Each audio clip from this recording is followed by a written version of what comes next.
ಗೀತಾ ಧಾರಾವಾಹಿ ನಾಳಿನ ಸಂಚಿಕೆಯಲ್ಲಿ ಏನಾಗ್ತದೆ ಗೊತ್ತಾ? ಹಾಗಾದರೆ ಏನಿದೆ ಸುದ್ದಿ ಆ ಬಗ್ಗೆ ಹೇಳ್ತೀನಿ. ಅದಕ್ಕೂ ಮುನ್ನ ವಿಡಿಯೋಗೆ ಒಂದು ಲೈಕ್ ಕೊಡಿ. ಹಾಗೆ ಪ್ರತಿದಿನ ನೀವು ನಿಮ್ಮ ನೆಚ್ಚಿನ ಧಾರಾವಾಹಿಗಳನ್ನು ನೋಡಲು ಈ ಕೆಳಗೆ ಕಾಣುತ್ತಿರುವಂಥ ರೆಡ್ ಕಲರ್ ಸಬ್ಸ್ಕ್ರೈಬ್ ಬಟನ್ ಮೇಲೆ ಪ್ರೆಸ್ ಮಾಡಿ.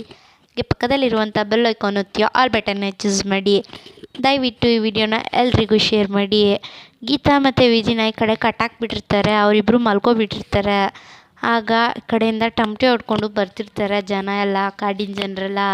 ಆಗ ಕಾಳಪ್ಪ ಮತ್ತು ಗುರುಗಳು ಮಾತ್ರ ನಡ್ಕೊಂಡು ಬರ್ತಾ ಇರ್ತಾರೆ ತುಂಬ ಖುಷಿಯಿಂದ. ಆಗ ಕುಳ್ಳ ಮಾತ್ರ ತುಂಬ ಚೆನ್ನಾಗಿ ಡ್ಯಾನ್ಸ್ ಮಾಡ್ಕೊಂಡು ಬರ್ತಿರ್ತಾನೆ. ಆಗ ಇವರಿಬ್ಬರು ಎದ್ದೆ, ಅಯ್ಯೋ ಇವರೇನೋ ಟಮಟೆ ಹೊಡ್ಕೊಂಡು ಬರ್ತಿದ್ದಾರಲ್ಲ ಅಂತ ಅಂತಿರ್ತಾನೆ ವಿಜಿ. ಓ ಅದಕ್ಕೆ ಗೀತಾ ನಿನ್ನೆ ನೀನನ್ನು ಸಾಯ್ಸೋಕ್ಕೆ ಮೂಡ್ ಆಫ್ ಆಗಿಬಿಟ್ಟಿತ್ತಲ್ಲ ದಾಸವಾಳಂಗೆ, ಇವತ್ತು ಸಾಯ್ಸೋಕೆ ಮೂಡ್ ಆನ್ ಆಗಿರಬೇಕು ಅಂತ ತುಂಬ ಭಯ ಆಗಿಬಿಟ್ಟಿರುತ್ತೆ. ಹೌದು ಮೂಡ್ ಆನ್ ಆಗಿಬಿಟ್ಟಿರ್ಬೇಕು, ಏನು ಮಾಡೋದು ಅಂತ ಅಂತ ಯೋಚಿಸ್ತಿರ್ತಾನೆ ತುಂಬ ಭಯದಿಂದ. ಆಗ ಗೀತಾ ಹೇಳ್ತಾಳೆ, ನಿನಗೂ ಅದೇ ಅಲ್ವಾ ಬೇಕಾಗಿರೋದು, ಬಿಡು ವಿಜಿ, ನಿನಗೂ ಅವಳು ಮೈ ಮುಟ್ಟೋದೇ ಅಲ್ವಾ ತುಂಬಾ ಇಷ್ಟ ಅಂತ ಅಂತಿರ್ತಾಳೆ, ಅಣಗಿಸ್ತಿರ್ತಾಳೆ. ಆಗ ಇವನು ವಿಜಿ ಹೇಳ್ತಾನೆ, ಏನು ಗೀತಾ ನೀನು ಈ ಥರ ತುಂಬ ತಮಾಷೆ ಉಡಾಫೆ ಮಾತಾಡ್ತಿದ್ಯಲ್ಲ, ನಾನೇನಾದರೂ ಸತ್ತೋಗ್ಬಿಟ್ರೆ ನಿನ್ನ ಯಾರು ಕಾಪಾಡ್ತಾರೆ ಹೇಳು ಗೀತಾ ಅಂತ ತುಂಬ ಬೇಜಾರಿಂದ ಹೇಳ್ತಿರ್ತಾನೆ. ಆಗ ಗೀತಾಗೆ ತುಂಬಾ ಬೇಜಾರಾಗಿಬಿಡುತ್ತೆ. ಅಯ್ಯೋ ನನ್ನ ಮೇಲೆ ಎಷ್ಟು ಪ್ರೀತಿ ಇಟ್ಕೊಂಡಿದ್ದಾನಲ್ಲ ಅಂತ. ಆಗ ಇವರು ಟಮಟೆ ಹೊಡ್ಕೊಂಡ್ಬಂದು ಬರ್ತಾ ಇರ್ತಾರೆ. ಆಗ ಗೀತಾ ಐಡಿಯಾ, ನಿಂದೊಂದು ಬ್ರಹ್ಮಾಸ್ತ್ರ ಇದೆಯಲ್ಲ ಅದನ್ನ ಹೇಳ್ಬಿಡು ಅಂತ ಅಂತಾಳೆ. ಹಾಂ ಬ್ರಹ್ಮಾಸ್ತ್ರನ, ಏನದು ಬ್ರಹ್ಮಾಸ್ತ್ರ, ಏನದು ಗೀತಾ, ಏನು ಮಾತಾಡ್ತಾ ಇದೆಯಾ ಅಂತ ಅಂತಾನೆ. ಆಗ ಗೀತಾ ಹೇಳ್ತಾಳೆ, ನಿನ್ನ ಮಿನಿಸ್ಟ್ರು ಮಗ ಅಂತ ಹೇಳ್ಬಿಡೋ ವಿಜಿ ಅಂತ ಅಂತಾಳೆ. ಹಾಂ ಹೌದು ಕರೆಕ್ಟ್, ನಾನು ಮಿನಿಸ್ಟ್ರ್ ಮಗ ಅಂತ ಹೇಳ್ಬಿಡ್ತೀನಿ ಇರು, ಸರಿ ಆಯಿತು ಅಂತ ಹೇಳ್ತಾಳೆ. ಹೇಳ್ಬಿಟ್ಟು ಕೂತಿರ್ತಾರೆ. ಆಗ ಟಮಟೆ ಹೊಡ್ಕೊಂಡು ಬರ್ತಿರ್ತಾರೆ. ಅವ್ರು ಬಂದುಬಿಟ್ಟು ಹಗ್ಗ ಬಿಚ್ತಿರ್ತಾರೆ. ಆಗ ಏನರೋ ಮಾಡ್ತಾಯಿದ್ದೀರಾ, ಬಿಡ್ರೋ ನನ್ನ, ಬಿಟ್ಬಿಡ್ರಿ, ನಾನು ಯಾರು ಅಂತ ಗೊತ್ತಲ್ಲ ಅಂತ ಅಂತಾಯಿರ್ತಾನೆ. ನಿಮ್ಗೆ ಯಾರಿಗೂ ಗೊತ್ತಿಲ್ಲ ಅಷ್ಟೇ, ಆಮೇಲೆ ನಾನು ಯಾರು ಅಂತ ಗೊತ್ತಿಲ್ಲ ನಿಮಗೆ ಅಂತ ಬಡ್ಕೊತಿರ್ತಾನೆ.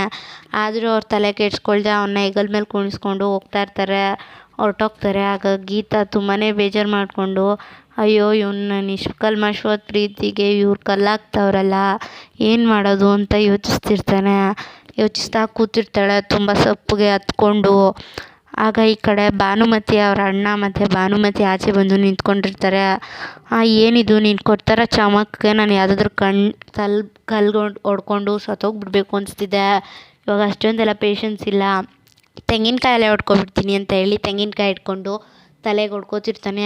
ನೋವಾಗೋಯ್ತು ಅಂತ ಅಲ್ಲೇ ಇಕ್ಬಿಡ್ತಾನೆ. ಏನು ತಂಗಿಯವ್ಯ ನೀನು, ಹೇಳ್ಬೇಕು ತಾನೇ ಒಂಚೂರು ಹೊಡ್ಕೋಬೇಡ ಅಣ್ಣ ಪ್ಲೀಸ್ ಅಂತ, ನೀನೇನು ಹೇಳೋದೇ ಇಲ್ಲ, ಏನು ಮಾಡೋದು, ಏನಾಗ್ತಿದೆ ಇವಾಗ, ಅಲ್ಲಿ ನೋಡಿದ್ರೆ ಸಾಯಿಸ್ಬೇಕು ಅಂತೀಯ, ಇಲ್ಲಿ ನೋಡಿದ್ರೆ ಬೇಡ್ಕೋತೀನಿ ಅಂತೀಯ, ಮಗ ಸೊಸೆಗೋಸ್ಕರ, ಏನಿದು ನಿನ್ನ ಆಟ ಅಂತ ಅಂತಾನೆ. ಏನಾದರೂ ಭಯನಾ ರಮೇಶ್ ವಿಷಯದಲ್ಲಿ ಅಂತ ಅಂತಾನೆ. ನನಗೇನು ಭಯ ಇಲ್ಲ, ನನ್ನ ಗಂಡಂಗೆ ಊಟ ಮತ್ತು ತಿಂಡಿ ತಿಂತಾ ಇಲ್ಲ, ಅವರು ಒಂದು ತೊಟ್ಟು ನೀರು ಕುಡಿತಾ ಇಲ್ಲ, ಮಗ ಸೊಸೆಗೆ ಎಲ್ಲಿ ಇದಾಗಿಬಿಡುತ್ತೋ, ಏನು ಭಯ ಆಗಿಬಿಡುತ್ತೋ ಅಂತ. ಈ ಪರಿಸ್ಥಿತಿಲಿ ನಾನೆಲ್ಲಿ ಮನೇಲಿ ನೆಮ್ಮದಿಯಾಗಿ ಊಟ ಮಾಡೋಕ್ಕಾಗುತ್ತೆ, ನನಗೆ ತುಂಬ ಹೊಟ್ಟೆ ಹಸಿತಿದೆ, ನಡಿ ಯಾವುದಾದ್ರೂ ಹೋಟ್ಲಿಗೆ ಹೋಗಿ ಚೆನ್ನಾಗಿ ತಿನ್ಕೊಂಬರೋಣ ಅಂತ ಹೇಳ್ತಾಳೆ. ಸರಿ ಆಯಿತು, ನಾನು ರೂಟ್ ತೋರಿಸ್ತೀನಿ ನಡಿ ಹೋಗೋಣ ಅಂತ ಹೇಳಿ ಹೋಗ್ತಾರೆ. ಈಗ ಈ ಕಡೆ ಕುಳ್ಳ ಬಂದುಬಿಟ್ಟು, ತಗೋ ನಮ್ಮ ಕಡೆ ಬಂದಿದ್ರಲ್ಲಿ ನೀನೇ ಲಕ್ಕಿ ಅಂತ ಹೇಳ್ಬಿಟ್ಟು ಊಟ ಕೊಡ್ತಾನೆ. ಆಗ ಏನಕ್ಕಿದು ಊಟ, ನನಗೇನು ಬೇಡ, ನನ್ನ ವಿಜಿಯಲ್ಲಿ ಅಂತ ಇರ್ತಾಳೆ.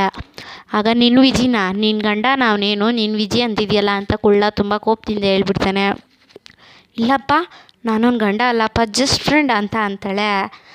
ಹೌದು, ನಿಮ್ಮ ವಿಜಿನ ದಾಸವಾಳ ಅಕ್ಕ ತುಂಬಾ ಇಷ್ಟಪಡ್ತಿದ್ದಾಳೆ, ಲವ್ ಮಾಡ್ತಿದ್ದಾಳೆ, ಮದುವೆ ಕೂಡ ಆಗ್ತಾಳೆ ಅಂತ ಅಂದಿದ್ದಕ್ಕೆ ಊಟ ಮಾಡ್ತಾ ಇರ್ತಾಳೆ. ಆಗ ನೀರನ್ನ ಬಾಯಿಂದ ಉಗಿದ್ಬಿಟ್ಟು ಅಂತ ನಗ್ತಾ ಇರ್ತಾಳೆ. ಆಗ ಕುಳ್ಳ ಬಂದು ನೆತ್ತಿ ಮೇಲೆ ಕೈ ಇಕ್ಕಿ ಹೊಡಿತಾ ಇರ್ತಾನೆ. ಸಮಾಧಾನ ಸುಮ್ಮನೆ ಊಟ ಮಾಡು, ಸೀರೆ ಉಟ್ಕೊ ಅಂತ ಸೀರೆ ಕೊಡ್ತಾನೆ. ಸರಿ ಆಯಿತು ಅಂದ್ಬಿಟ್ಟು ಹೊರಟೋಗ್ತಾನೆ. ಆಗ ಈ ಕಡೆ ದಾಸವಾಳ ನೆನೆಸ್ಕೊಂಡು ತುಂಬ ಖುಷಿ ಪಡ್ತಿರ್ತಾನೆ ಕಾಳಪ್ಪ. ಆಗ ದಾಸವಾಳ ಸಿಂಡ್ರೆಲ್ಲ ಡಾಲ್ ಥರ ಬರ್ತಿರ್ತಾಳೆ ಚೆನ್ನಾಗಿ ರೆಡಿಯಾಗಿ. ಏನು ದೊಡ್ಡ ಇದು, ನಮ್ಮ ಕಾಡಲ್ಲಿ ಒಂದು ಕನ್ನಡಿನೂ ಇಲ್ವಲ್ಲ ನೋಡ್ಕೊಳ್ಳೋಕ್ಕೆ, ನಾನು ಹೆಂಗೆ ನೋಡ್ಕೊಳ್ಳಿ, ನನ್ನನ್ನು ಎಷ್ಟು ಚೆನ್ನಾಗಿ ಕಾಣಿಸ್ತಿದ್ದೀನಿ ಅಲ್ಲ ನಾನು ಅಂತ ಅಂತಾಳೆ. ಹೌದು ಮಗಳೇ ಸುಂದರಿ, ನೀನು ಸುರಸುಂದರಿ ಅಂತ ಅಂತಾನೆ. ಆಗ ತುಂಬ ಖುಷಿಯಾಗಿಬಿಡುತ್ತೆ ದಾಸವಾಳಗೆ. ಸರಿ ಆಯಿತು, ಒಂದು ಸ್ನಾನ ಮಾಡಿಸ್ಬಿಟ್ಟು ಕರ್ಕೊಬರ್ತೀವಿ ಅಂತ ಹೇಳ್ಬಿಟ್ಟು ಕುಣಿಸ್ಬಿಟ್ಟು ಹೋಗ್ತಾರೆ. ಹಾಗೆ ಮುಂದಿನ ಸಂಚಿಕೆಯಲ್ಲಿ ಏನಾಗುತ್ತೆ ನಿಮ್ಮ ಅನಿಸಿಕೆ ಅಭಿಪ್ರಾಯಗಳನ್ನು ಕಮೆಂಟ್ ಮೂಲಕ ತಿಳಿಸಿ. ಈ ವಿಡಿಯೋವನ್ನು ಎಲ್ರಿಗೂ ಶೇರ್ ಮಾಡಿ ಮತ್ತು ಲೈಕ್ ಮಾಡಿ. ನಮ್ಮ ಚಾನೆಲ್ಗೆ ಸಬ್ಸ್ಕ್ರೈಬ್ ಆಗಿಲ್ಲ ಅಂದರೆ ಈ ಕೂಡಲೇ ಸಬ್ಸ್ಕ್ರೈಬ್ ಆಗಿ. ಈ ವಿಡಿಯೋವನ್ನು ನೋಡಿದ ಎಲ್ಲರಿಗೂ ಧನ್ಯವಾದಗಳು.